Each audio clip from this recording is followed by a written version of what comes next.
Every person in this room has the perfect motive. Stand back! For murder. What do you mean? Murder. But only one of these suspects is the murderer. Is it the timid Mr. Green? Why are you screaming? Because I'm frightened of what? Screaming! Or the militant Colonel Mustard? If I was the killer, I would kill you next. Huh? I said F. Mrs. White, who helped her husband on his way. Well, it's a matter of life after death. Now that he's dead, I have a life. Miss Scarlet, who's helped many men along the way. Practice makes perfect. Huh. Professor Plum, who's looking for a way. I'm looking. Mrs. Peacock. I have absolutely no idea what we're doing here, but I am determined to enjoy myself. Or did the butler do it? No. Paramount Pictures invites you to an evening of mystery. Let us in! Let us out! Murder. This is getting quite serious. And madness. In the movie that makes a scene of the crime. So who did it? Clue. It's not just a game anymore. Hello and welcome to M-Wire Movie Week in Review, brought to you by the Geekcaster Radio Network. I am one of your hosts, TFG1Mike, and joining me is, shock among shocks, Lupis Convoy. Where the hell have you been? Nursing school? Yeah, 25, no, not 25, 100 plus hours a day. You have no idea. Oh, yeah, I've heard your stories. No, this is worse than before, so. But on the plus side, I have a shiny SN at the end of my name now, and soon to be LNA, and I've saved people's lives, so yay. For a second there, I thought you said shiny ass at the end of your name. No. S. You know what, if you mix the letters around. Yeah.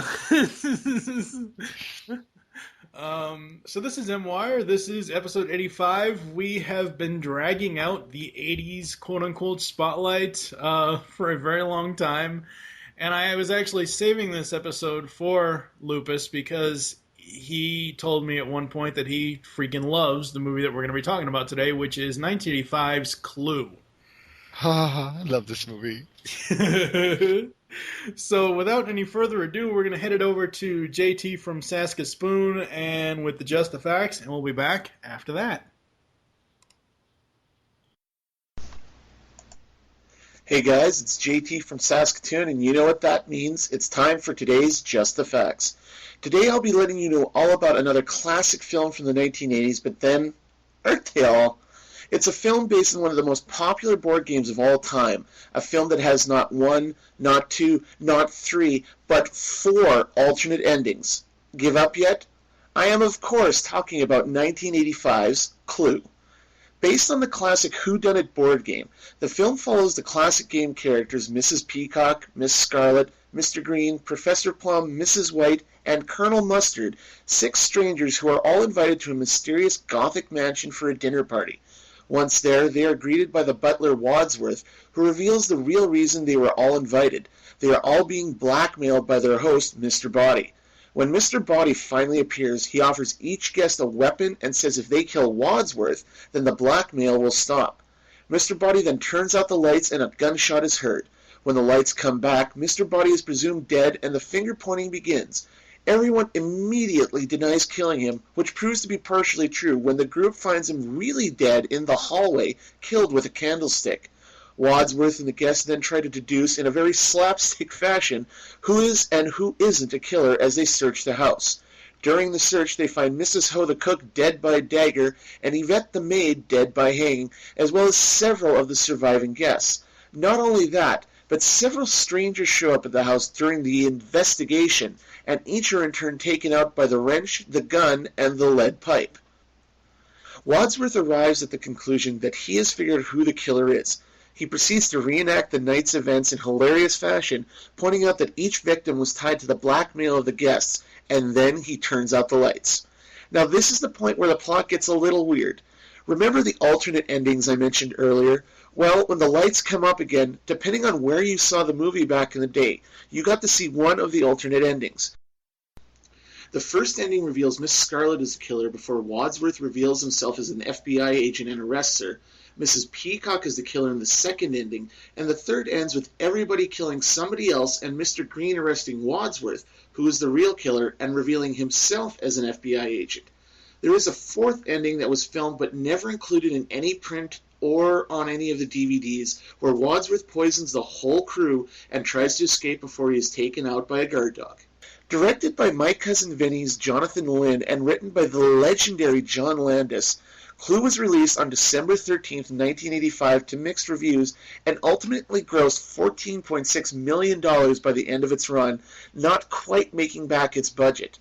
Despite this, the film now enjoys a cult following among 80s comedy fans for its inventive use of dialogue and the stylish set. The film had a star-studded cast consisting of some notable genre actors, including Tim Curry as Wadsworth, Christopher Lloyd as Professor Plum, Martin Mull as Colonel Mustard, and Dr. Johnny Fever himself, Howard Hessman, as the police chief. Clue is one of those rare movies based on an established product like a TV show or theme park that gets it right. It takes a cliched plot and runs with it, casting the right people in the right roles and coming up with one heck of a funny movie. If you haven't seen this one yet, do yourself a favor and pick it up as soon as you can. I guarantee you won't be disappointed. This has been Just the Facts, Clue. I'm JT from Saskatoon. Back to you guys.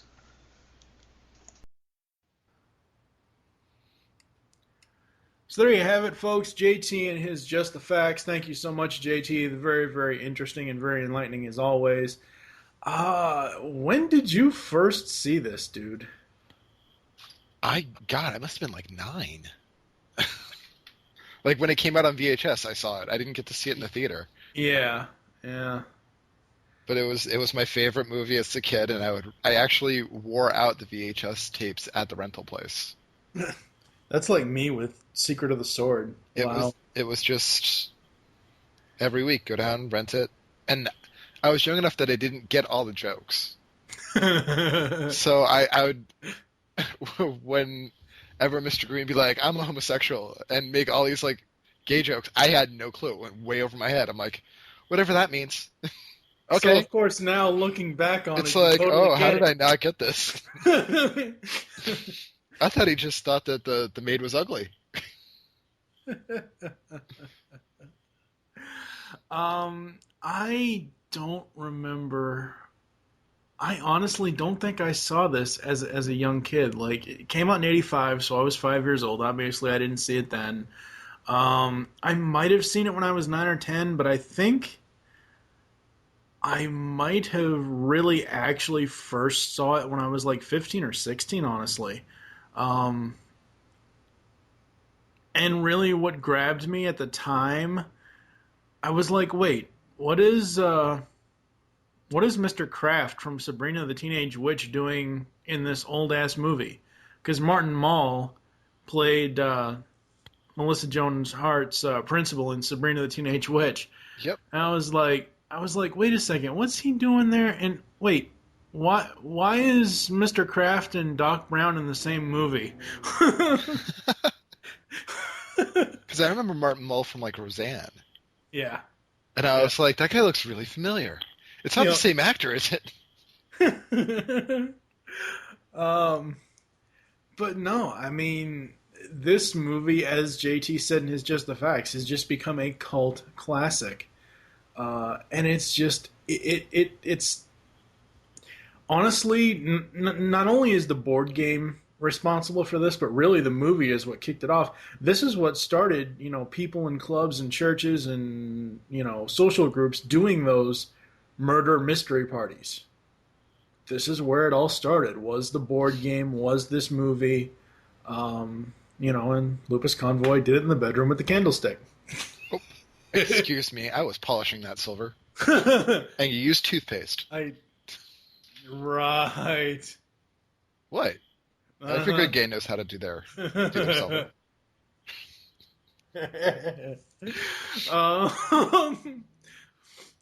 And I just absolutely love this movie simply for its style. It's so totally 80s. It is. You watch this movie now, and you're transported back to the 80s. Just like any 80s movie, but you're not transported to the 80s. You're transported to the 20s. Well, right, but I mean... But it's the way it's executed and the wordplay, it's totally it's 80s. The 80s film style of how the film was made and all the cliches. We always, a lot of times people complain about the cliches. Oh, this is so cliched, or that's the oldest cliche in the book. In this movie, the cliches are just so hilarious. But at the same time, it wasn't cliche at the time. Right. So it is kind of like cutting edge with the multiple endings.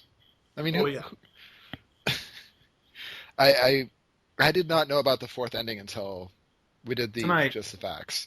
Yeah. I was like, what? There was no fourth ending? Yeah, there was a fourth ending, but it never got filmed, sadly. It got filmed, but it never made it to any of the DVDs or anything. Damn. One can hope. Well, I guess it's a new take on the Scooby-Doo ending. But nobody wore a mask. Exactly.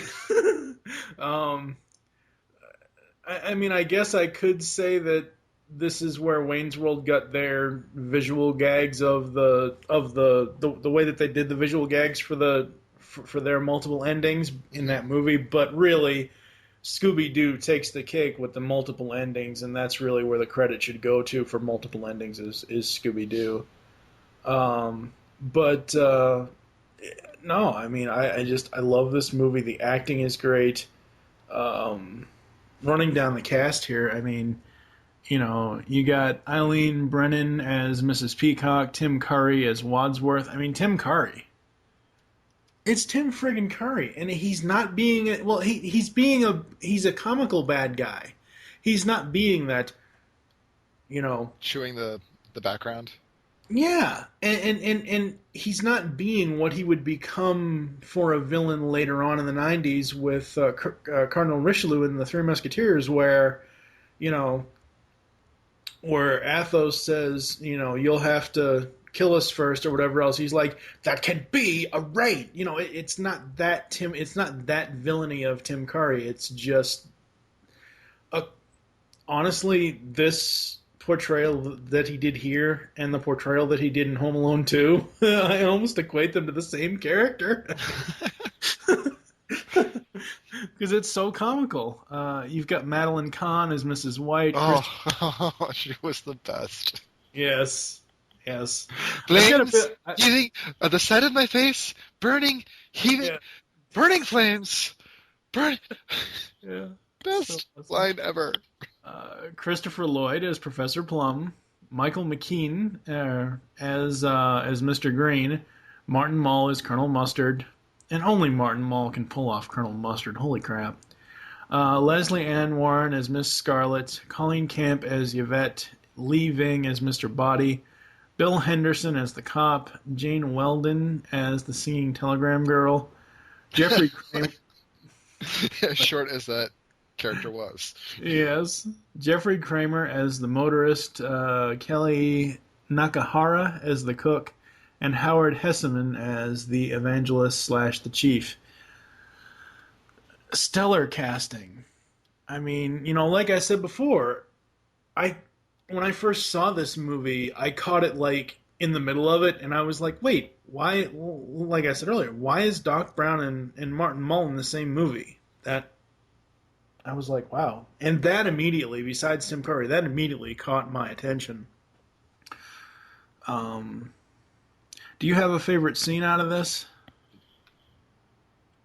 The entire scene where they're running back and forth to recreate all the murders. That captures it for me. Yeah. When they're when he's grabbing Mr. Body, not Mr. Body, Mr. Green. Right. Running around, throwing him everywhere. And, will you stop that? No. There's too many good scenes in this to just kind of distill just into one. Right, yeah. But it mostly revolves around the slapstick of redoing all the murder scenes. Yeah. Oh, yeah. And I mean, for those of us who grew up with board games, for those of us who still know what the hell a board game is, unlike the kids of today's society, this was the board game come to life. all the major characters from the board game, all the major weapons, all the major locations. This is the board game basically jumping off the board and just saying, here, look, this is how the game is played.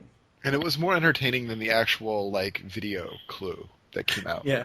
Yes. Although honestly, it would have been cool if the motorist had been like Mr. Gray, or Colonel Gray, or whatever he was.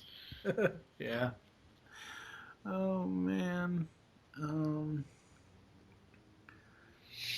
So we got a bit of trivia here for you. Oh, let's do it. The Clue was filmed on sound stages at the Paramount Pictures Film Studios in Hollywood. The set design is credited to Les Grubbridge, Gene Nolamus, and William B. Majorand, with set decoration by Thomas L. Roysden. After the completion of the movie, the set was bought by the producers of Dynasty, who used it as the fictional hotel, the Carlton. Huh. Wow. Interesting. Now this is funny. I'm going to have to watch that just so I can check out the scenery. Yeah. Princess Leia, Carrie Fisher, was originally contracted to portray Miss Scarlet, but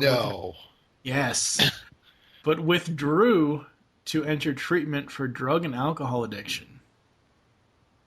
Well, I guess that's good for her, but yeah, I mean, I can't imagine her in that character though. No, not at all. Not at all. All scenes were filmed within the studio lot, with the exception of the ballroom scene and the driveway gate scene, which were filmed on location at a mansion located in South Pasadena, California.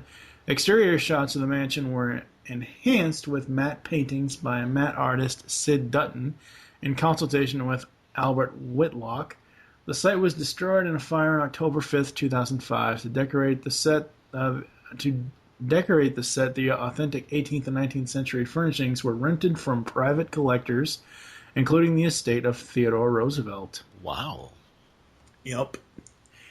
And the last bit of trivia, which you already mentioned it a little bit, Madeline Kahn's "The Flames on the Side of My Face" speech was entirely improvised. Really?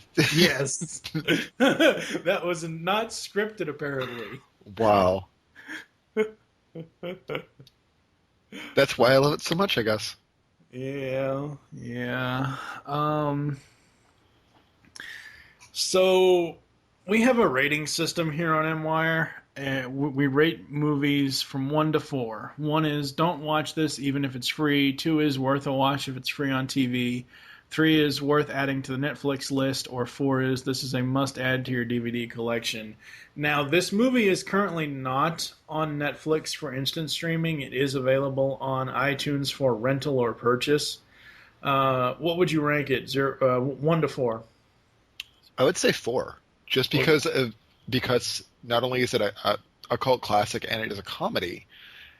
The cost of this video now, it's like $10 on DVD, readily available. It'd be the same as going out and renting it, honestly.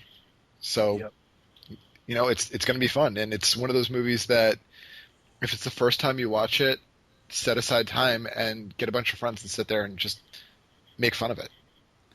Oh yeah, because that's what we did. I mean, we sat there and a bunch of my friends, I'm like, hey, this is my favorite movie. We sat down, we watched it, and at the end they're like, it was good. It was long, but it had some good parts.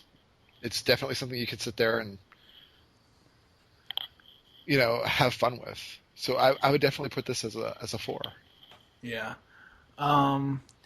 As far as the home media release, obviously, as JT said, it was released theatrically December 13th, 1985. In 1986, it was released on VHS. In Canada and the U.S., in other countries, it was released on VHS February 11th, 1991.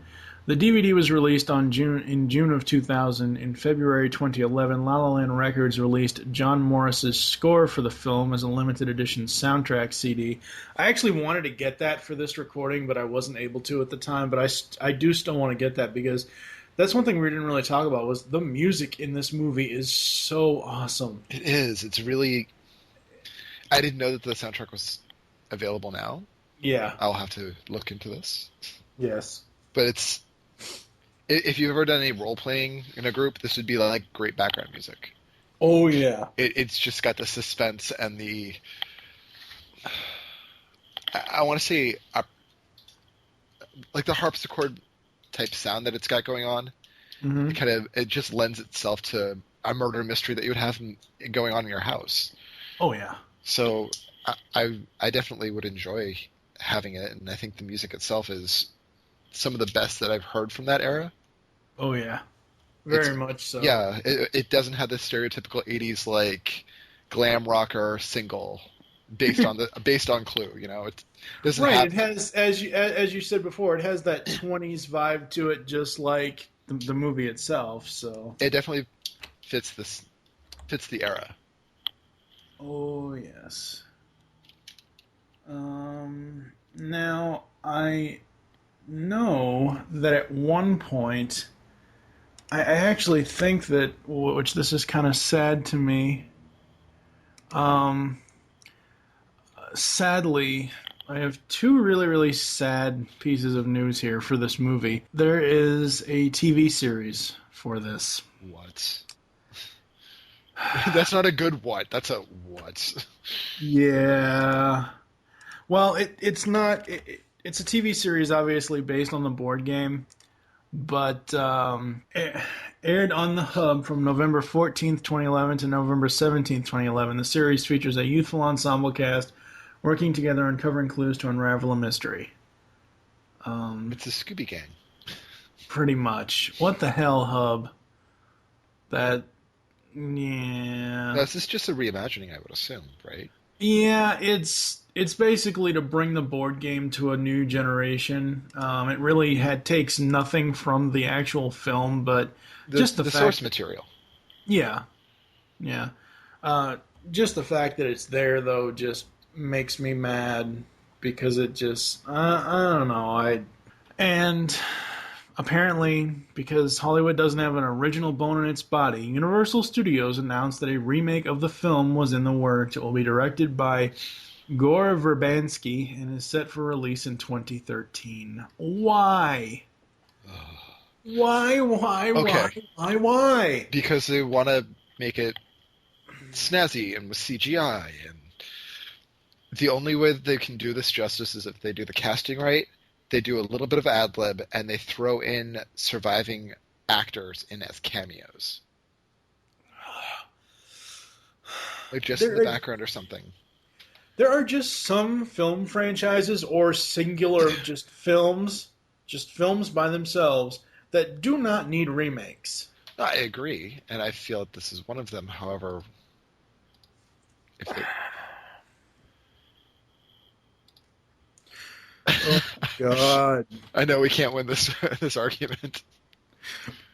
Well, it's like arguing with a brick wall, but, it just... I don't know. We're going to go to a commercial break, and we'll be back with our final thoughts. Oh, my God. Wadsworth, don't hate me for trying to shoot you. Frankly, Scarlett, I don't give a damn.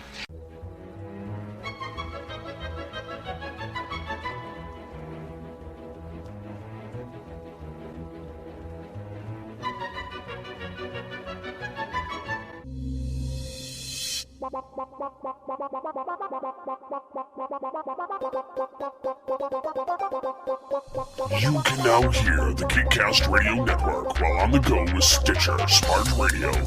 Stitcher is a free-use and talk mobile app available for your smartphone.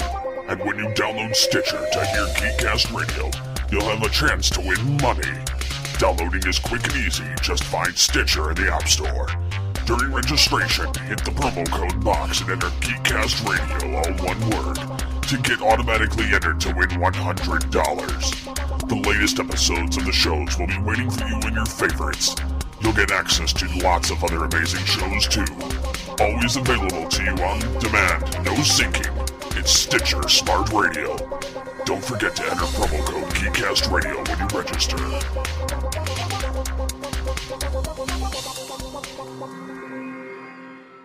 2012 marks the 30th anniversary for Masters of the Universe. We here at the GCRN are celebrating with a brand new series of podcasts. The Powers of Grayskull series will cover every episode of every MOTU cartoon. Yes, even that crappy New Adventure stuff. Join Optimus Solo and TFG1Mike as they tell tales of Eternia, discover the myths of Etheria, become masters in space, and finally masters of Grayskull.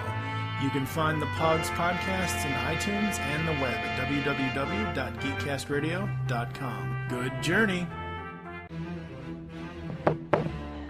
Is this thing on? Oh, goody.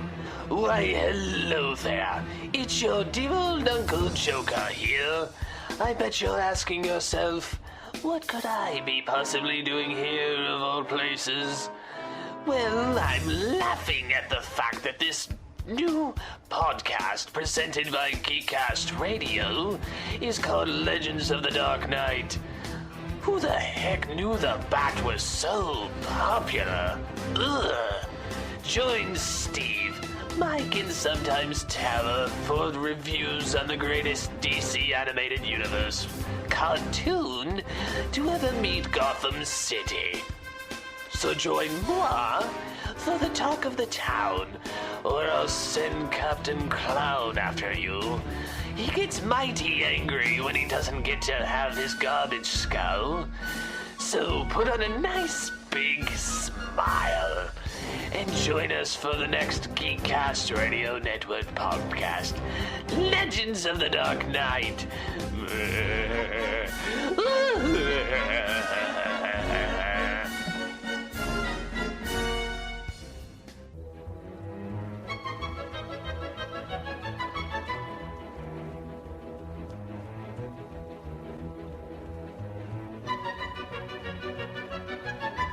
So we are back, and we have recovered from the shock of the fact that they're going to basically do this movie a huge injustice by doing a remake of it in 2013. No, we haven't gotten over that shock. We're just... I just don't know what to say. All right, so final thoughts on Clue, 1985. What are your final thoughts, sir? I want to go watch it again. I'm actually like, seriously, if I didn't have to go to sleep, I would totally be, like, putting that in the background. Right after this recording, before my next recording of the evening, I'm actually going to watch it in between the time from now that I have to the time I have to record the next podcast that I'm recording tonight. But this movie is so awesome. It's so well loved. It's just... anybody who loves these type of movies or loves watching these types of things or even has participated in a murder mystery game needs to see this film because it's just done so well. So awesome. Any other thoughts before we close this out, sir? Communism is a red herring, and if you are an illusionist, make sure you're a very good illusionist so that when you disappear, you can reappear, as is quite apparent in the movie. Yes, exactly. We hope you enjoyed this episode of MY and wish you'll join us next time when we will continue the 80s spotlight months, years. I don't know how long it's going to take. Decade? When we enter the danger zone with Top Gun. For now, I am TFG1Mike with Lupis Convoy. Thank you for listening. Until next time. And remember, Mr. Green is the FBI agent. Are you sure? Well, it couldn't very well be Miss Scarlet. I mean... Or would she had her badge? She gives blondes a bad name. That was just Yvette. Even Yvette was smarter than Miss Scarlet. Miss Scarlet survived. Barely.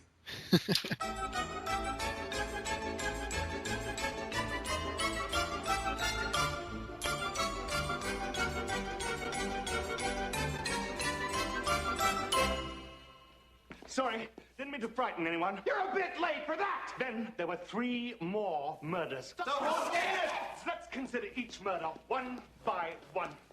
Professor Plum, you knew that Mr. Body was still alive. Even psychiatrists can tell the difference between patients who are alive or dead. You fired the gun at him in the dark and missed. So you pretended he was dead. That's how you were able to kill him later, unobserved. That's right. He was the missing person in the kitchen after we found the cook dead. But he was with us in the billiard room when we found Yvette screaming. If that's when the cook was killed, how did he do it? I didn't. But you don't expect us to believe that, do you? I expect you to believe it. You killed the cook.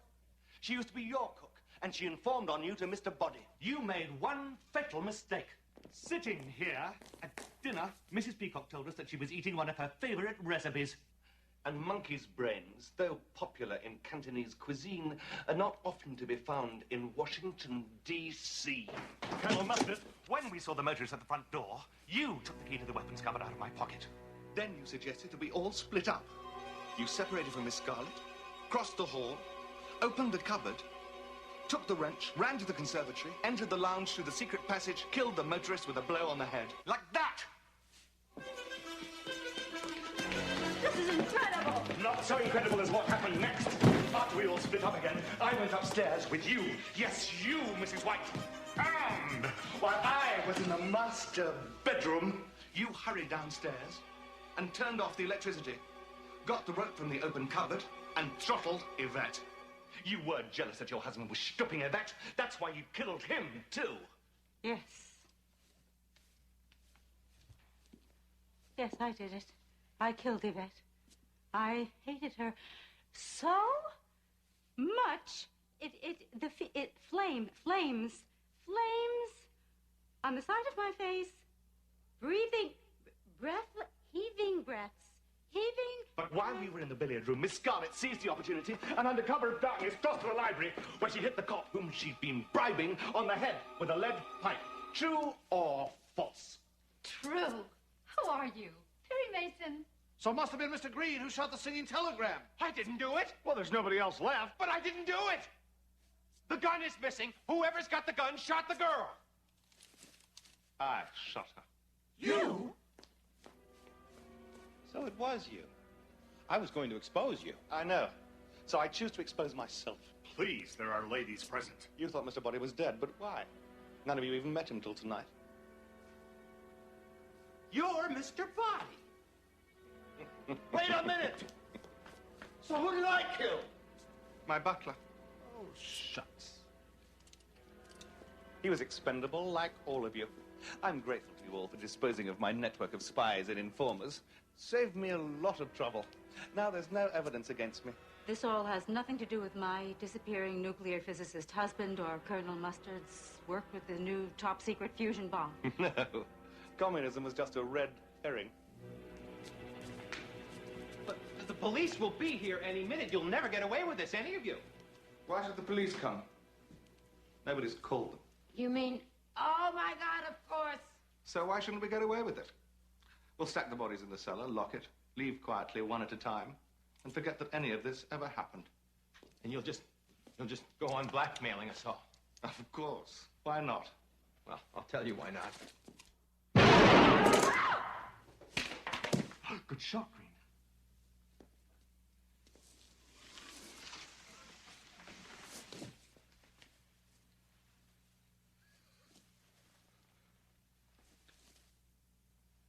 Oh, very good.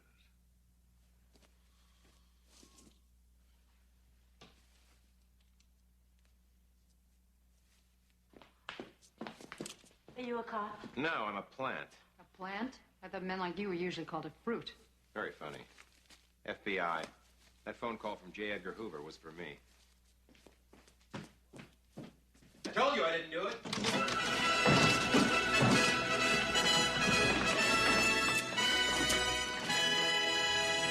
All right, who done it? You did. They all did it. But if you want to know who killed Mr. Body, I did. In the hall. With the revolver. Okay, Chief, take him away. I'm going to go home and sleep with my wife.